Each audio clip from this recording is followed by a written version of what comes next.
Hello everyone, welcome back to my channel Pawan eco world. Students, आज मैं आपको जो चैप्टर फर्स्ट है स्टेट्स का, उसका लास्ट पार्ट जो कि पार्ट नंबर 4 है वो करवा रही हूँ। इसके बाद आपका जो चैप्टर नंबर फर्स्ट है वो बिल्कुल खत्म हो जाएगा। मैंने 4 वीडियोस इस पे डाले हैं, आप 1 बाय 1 करके चारों वीडियो को देखिए आराम से, आपको चैप्टर इजिली समझ आ जाएगा। सो स्टार्ट करते हैं बिना देरी से आज का अपना लास्ट कंसेप्ट जो है कि फंक्शंस एंड इम्पोर्टेंस। तो देखिए बेटा, स्टैट्स की लिमिटेशन, उसके क्या क्या स्कोप्स है, हमने वो सब कर लिया था।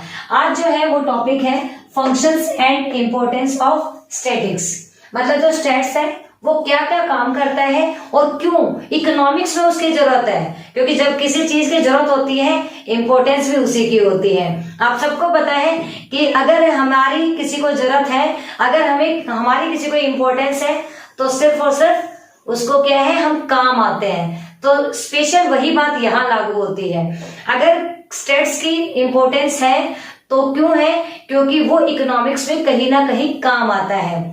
मतलब इकोनॉमिक्स में स्टेट्स अपनी इम्पोर्टेंस अपने काम की वजह से दिखाता है कि भाई स्टेट्स जो है वो काम कौन कौन से करता है। तो सबसे पहला है बेटा इसमें quantitative expression of economic problems. अब देखिए, quantitative expression of economic problem, सबसे पहले मैं क्वांटिटी भी बताऊंगी, फिर इकोनॉमिक प्रॉब्लम समझाऊंगी, फिर बताऊंगी किस तरीके से ये काम करता है। तो देखिए बेटा, क्वांटिटेटिव एक्सप्रेशन का मतलब हमने कहा था स्टेट्स एक ऐसा सब्जेक्ट है जो कि हर इंफॉर्मेशन को न्यूमेरिकली एक्सप्रेस करता है और साथ में क्वांटिटी में बताता है। कभी भी वो इंडिविजुअल की बात नहीं करेगा। मैं क्या करती हूँ, आप क्या करते हो, ये स्टेट्स नहीं है। हम सब क्या करते हैं, ये स्टेट्स है। मतलब होल इकोनॉमी जो होती है उन सभी की इंफॉर्मेशन जब वो हमें देता है, दैट मीन्स वो स्टेट्स है। तो क्वांटिटी का मतलब है, यहाँ पे क्वांटिटी का मतलब है कोई भी इंफॉर्मेशन क्वांटिटी में होना। ठीक है। नंबर 2 जो इसी के अंदर है दैट इज इकोनॉमिक प्रॉब्लम्स। अब इकोनॉमिक प्रॉब्लम्स कौन सी होती हैं, आप सबको पता है, ऐसी प्रॉब्लम्स जो कि हमारी इकोनॉमी के अंदर अराइज होती है। फॉर एग्जाम्पल पॉवर्टी हो गया, अनएम्प्लॉयमेंट हो गया, रिसोर्सेज को एलोकेट करने की बात आ गई, बहुत सारी और भी इकोनॉमिक प्रॉब्लम जो कि इकोनॉमी में अराइज होती हैं, जिनकी इंफॉर्मेशन हम गैदर करते हैं, उसके बाद उनके ऊपर काम किया जाता है, फिर उनके सोल्यूशन जो है वो ढूंढे जाते हैं। तो स्टैट्स क्या करता है बेटा, जितनी भी इंफॉर्मेशन है उनको क्वांटिटेटिव दिखाता है और क्वांटिटेटिव दिखाने के साथ साथ वो उनको क्या कर देता है, मतलब एक तरीके से उनको एक्सप्लेन करता है। तो एक एग्जांपल लेते हैं इसका कि हमारी जो इंडिया है उसमें जो पॉवर्टी का रेशियो है वो कितना है, 21.9%। ये क्या है बेटा, क्वांटिटी है। साथ में क्या है, इकोनॉमिक प्रॉब्लम है। मतलब पॉवर्टी हमारे देश के लिए बहुत बड़ी चैलेंज है। ये इकोनॉमिक प्रॉब्लम तो हो गई, साथ में ये कितनी है, 21.9% दिखा रहा है। ये क्वांटिटी दिखा रहा है कि टोटल पॉपुलेशन का इतना रेशियो आज भी गरीबी रेखा से नीचे जी रहा है। तो इस सभी चीजों की इंफॉर्मेशन जो है हमें इस क्वांटिटी में किसने दी, स्टैट्स ने दी। इसीलिए स्टैट्स जो है वो बहुत ज्यादा इंपॉर्टेंस रखता है। सेकेंड पॉइंट है इंटरसेक्टरल और इंटरटेम्पोरल। अब देखिए बेटा, 2 वर्ड्स इसके अंदर भी आए हैं। पहला वर्ड क्या आया है, इंटरसेक्टरल। अब इंटरसेक्टरल का मतलब होता है 2 सेक्टर्स के बीच में कंपैरिजन करना, 2 सेक्टर्स के बीच में चीजों को दिखाना। जैसे कि रूरल सेक्टर से अर्बन सेक्टर के अंदर लोग आए हैं, जैसे कि गांव के अंदर काम नहीं होता है तो लोग कहाँ शिफ्ट हो जाते हैं, रूरल सेक्टर से अर्बन सेक्टर में हो जाते हैं। तो जो गरीबी पहले रूरल सेक्टर में थी अब वो माइग्रेट होकर किस में आ गई है, अर्बन सेक्टर के अंदर। तो टाइम के साथ में, क्योंकि इंटरटेम्पोरल वर्ड भी यूज किया गया है, टाइम के साथ में रूरल जो पॉवर्टी है वो इंक्रीज हुई है या अर्बन पॉवर्टी जो इंक्रीज हुई है, या फिर एक सेक्टर से दूसरे सेक्टर में, जैसे कि प्राइमरी, सेकेंडरी, टर्सरी, इन सेक्टर्स में क्या प्रॉब्लम है, टाइम के साथ में कौन सा जो सेक्टर है वो ग्रोथ कर रहा है, कौन सा सेक्टर जो है वो बैकवर्ड जा रहा है, इन सभी प्रॉब्लम्स का सोल्यूशन या इन सभी प्रॉब्लम्स के जो रिगार्डिंग डेटा इंफॉर्मेशन हमें कौन प्रोवाइड करवाता है, स्टैट्स प्रोवाइड करवाता है। नेक्स्ट आता है बेटा working out cause and effect relationship. बेटा working out cause and effect relationship का मतलब होता है कि सबसे पहले ये प्रॉब्लम आई तो क्यों आई, हमें एक तो उसका कारण, फॉर एग्जाम्पल अगर आप बीमार हुए तो क्यों हुए, आप फेल हुए तो क्यों हुए। बीमार इसलिए हुए क्योंकि आपने प्रिकॉशंस वगैरह नहीं ली, आपने टाइमली खाना नहीं खाया, या फिर आपने बदलते हुए मौसम के अकॉर्डिंग अपने आप को चेंज नहीं किया। आप फेल क्यों हुए? क्योंकि आपको पता था कि आज की नीड है, एग्जाम पास में है, और आपने जो है किसी भी कंसेप्ट को ढंग से नहीं पढ़ा, तो आप फेल हो गए। तो सबसे पहली बात है कि हमें अगर कोई भी अपोजिट कंडीशन आती है या फिर कोई भी प्रॉब्लम हम फेस करते हैं, हम सबसे पहले उसका कोज देखते हैं कि भाई इसका कारण क्या है। तो सबसे पहले हम क्या करते हैं, मतलब स्टैट्स क्या देखता है, सबसे पहले कोज देखता है, फिर देखता है कि उसके इफेक्ट क्या है, उसके रिलेशनशिप क्या है। जैसे कि इंडिया के अंदर जो पॉवर्टी है वो अनएम्प्लॉयमेंट, दोनों एक दूसरे से इंटर रिलेट करते हैं। अनएम्प्लॉयमेंट इंडिया में है, इसी वजह से पॉवर्टी है। क्यों? अगर लोग जो है वो काम करेंगे तो पैसे रहेंगे तो लिविंग स्टैंडर्ड ऑटोमेटिकली हाई हो जाएगा। तो कोई लोग बिलो पॉवर्टी लाइन क्यों रहेंगे? तो एक तरीके से कोज और उससे आने वाले इफेक्ट, इकोनॉमी के अंदर इकोनॉमिक प्रॉब्लम क्यों आई, उनके कोज निकालता है और उनसे वाले इफेक्ट और रिलेशनशिप को दिखाता है। तो working out cause and effect relationship, ये किसका काम है? स्टैट्स का काम है। नेक्स्ट पॉइंट पे चलते हैं, construction of economic theories and economic models. बेटा जितने भी इकोनॉमिक थ्योरी है और जितने भी इकोनॉमिक मॉडल है, ये सब किसने दिए? स्टैट्स ने। जैसे थ्योरी ऑफ सप्लाई हो गया, थ्योरी ऑफ डिमांड हो गया, और भी बहुत सारी थ्योरीज जो है ये सारी हम किसके बेस पे बनाते हैं? स्टैट्स के बेस पे।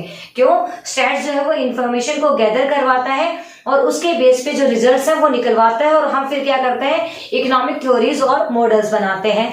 उसके बाद नेक्स्ट आ जाता है इकोनॉमिक फोरकास्टिंग। तो देखिए बेटा, इकोनॉमिक फोरकास्टिंग का मतलब मैं यहाँ पे बाबा होते हैं या फिर जो साधु होते हैं उसकी भविष्यवाणी की बात नहीं कर रही हूँ। मैं यहाँ पे बात कर रही हूँ मार्केट के पोटेंशियल को एनालाइज करने की। स्टैट्स जो है ये बता देता है कि मार्केट में फ्यूचर में क्या एक्सेप्टेशंस होने वाली है, क्या संभावनाएं होने वाली है, किस चीज की डिमांड होगी, किस चीज की मतलब जो है वो सप्लाई कम करनी पड़ेगी। ये सारी इंफॉर्मेशन जो है स्टैट्स जो है वो हमें दे देता है, मतलब इकोनॉमिक्स में प्रोवाइड करवा देता है। तो जितनी भी इकोनॉमिक फोरकास्टिंग है कि मार्केट में जीडीपी डाउन जाएगी, मतलब हमारी इकोनॉमी की जीडीपी डाउन जाएगी, मार्केट में डिमांड डाउन जाएगी, या क्या होगा, वो सारी फोरकास्टिंग स्टैट्स जो है वो करवा देता है। नेक्स्ट, फॉर्मुलेशन ऑफ पॉलिसीज को फॉर्मुलेट करवाने में भी स्टैट्स जो है बहुत हेल्प करता है, क्योंकि जो भी डेटा हमारे सामने आई, जो भी इंफॉर्मेशन हमारे सामने आई, उन्हीं इंफॉर्मेशन के बेस पे ही तो पॉलिसी फॉर्मुलेट की जाती है, उन्हीं की बेस पे तो पॉलिसी बनाई जाती है। तो इकोनॉमी के अंदर जितने भी इकोनॉमिक जो पॉलिसीज बनाई गई हैं वो सारी किसके बेस पे बनाई गई है बेटा? स्टैट्स के बेस पे। और लास्ट है हमारी इकोनॉमिक इक्विलिब्रियम। ये कंसेप्ट आपको बहुत अच्छे से समझना चाहिए, ये स्टैट्स में भी है और आपके माइक्रो इकोनॉमिक्स में भी बहुत ही हेल्पफुल है। तो बेटा इकोनॉमिक इक्विलिब्रियम का मतलब होता है मार्केट के अंदर स्टेबिलिटी का होना, मतलब मार्केट के अंदर ना तो प्रोड्यूसर यहाँ पे दुखी है, ना एक जो कंज्यूमर है वो दुखी है। प्रोड्यूसर को मैक्सिमम प्रॉफिट मिल रहा हो और कंज्यूमर को मैक्सिमम सेटिस्फेक्शन मिल रहा हो, ऐसे स्टेज को हम क्या बोलते हैं? इकोनॉमिक इक्विलिब्रियम बोलते हैं। देखिए बेटा, ये जो होता है ये होता है हमारा डिमांड कर्व, और डिमांड कौन करता है? कंज्यूमर करता है। और ये होता है हमारा सप्लाई कर्व, और सप्लाई कौन करता है? प्रोड्यूसर करता है। तो ये जो पॉइंट बनेगा हम इसे बोलते हैं इकोनॉमिक इक्विलिब्रियम। और इसका इकोनॉमिक इक्विलिब्रियम आने का मतलब है एक प्रोड्यूसर जो होता है उसको मैक्सिमम प्रॉफिट मिल रहा हो और एक कंज्यूमर जो है उसको मैक्सिमम सेटिस्फेक्शन मिल रहा हो, तब हम बोल देंगे इकोनॉमिक इक्विलिब्रियम। अदर टर्म्स में अगर हम बात करें तो ना मार्केट में एक्सेस जो है डिमांड होनी चाहिए, ना जो है डेफिशिएट सप्लाई होनी चाहिए। एक्सेस सप्लाई और जो डिमांड होती है ये इन्फ्लेशन और डिफ्लेशन को जो चीज लेकर आती है। अगर एक्सेस डिमांड होगी तो इन्फ्लेशन आएगा, और एक तरीके से इन्फ्लेशन हो या डिफ्लेशन हो इकोनॉमी में इंस्टेबिलिटी को लेकर आता है, और इंस्टेबिलिटी का मतलब होता है डिसइक्विलिब्रियम इन इकोनॉमी। तो स्टैट्स जो है वो इकोनॉमिक इक्विलिब्रियम लाने में भी हेल्प करता है। कैसे? वो हमें इकोनॉमिक पॉलिसीज बनाने में हेल्प करता है, इकोनॉमिक फोरकास्टिंग बनाने में हेल्प करता है, या कई सारे जितने भी इंफॉर्मेशन मैंने दी, इन सारी इंफॉर्मेशन के बेस पे इकोनॉमिक इक्विलिब्रियम इजी से निकाला जा सकता है। अगर इकोनॉमी में प्रॉब्लम आ रही है उनका सोल्यूशन हमें पता चल गया, इजिली इकोनॉमी जो है इक्विलिब्रियम पे आ जाएगी। तो बेटा ये था हमारा चैप्टर फर्स्ट, जो कि मैंने 4 छोटे छोटे पार्ट्स में आपको समझाया है, और मैं इसको पूरे एक वन शॉट वीडियो में भी बना सकती थी, बट छोटे छोटे टुकड़ों में अगर आप कंसेप्ट को समझेंगे तो आप इजीली उसे ग्रैब कर पाएंगे। अब बात आती है इस चैप्टर के इंपॉर्टेंट क्वेश्चंस की, मतलब जब भी आपने कोई चैप्टर पढ़ा आपको वो आया या नहीं आया, आप उसको एनालाइज करते हो किसके बेस पे, क्वेश्चंस के बेस पे। तो इस चैप्टर के रिगार्डिंग जितने भी इंपॉर्टेंट क्वेश्चन बनते हैं बेटा मैं उन्हें डिस्क्रिप्शन बॉक्स में डाल दूंगी, आप वहां से जाकर उसे डाउनलोड कर सकते हैं। पर वो जो क्वेश्चंस मैंने डाले हैं वो सिर्फ क्वेश्चंस है, मैंने उसके आंसर जो है वो आपको नहीं दिए हैं। अगर आपको लगता है कि आपको उनके क्वेश्चंस जो हैं उनके आंसर भी चाहिए तो आप मुझे कमेंट बॉक्स में कमेंट करके बता सकते हैं। अब बात आती है कि ये क्वेश्चन जो है वो सफिशिएंट रहेंगे, बिल्कुल सफिशिएंट रहेंगे। जितने भी क्वेश्चन मैंने इस चैप्टर के रिगार्डिंग डाले हैं इन क्वेश्चन से बाहर एक भी क्वेश्चन चैप्टर नंबर फर्स्ट से नहीं बनता।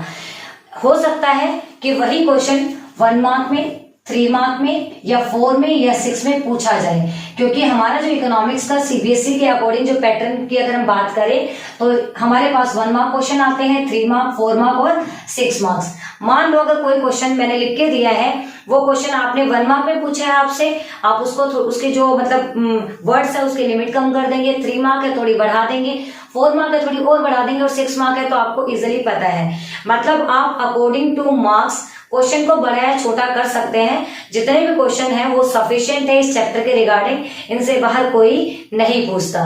मिलते हैं इसी टाइप की किसी अपनी जो सेकंड चैप्टर है उसकी वीडियो में, तब तक के लिए बाय बाय।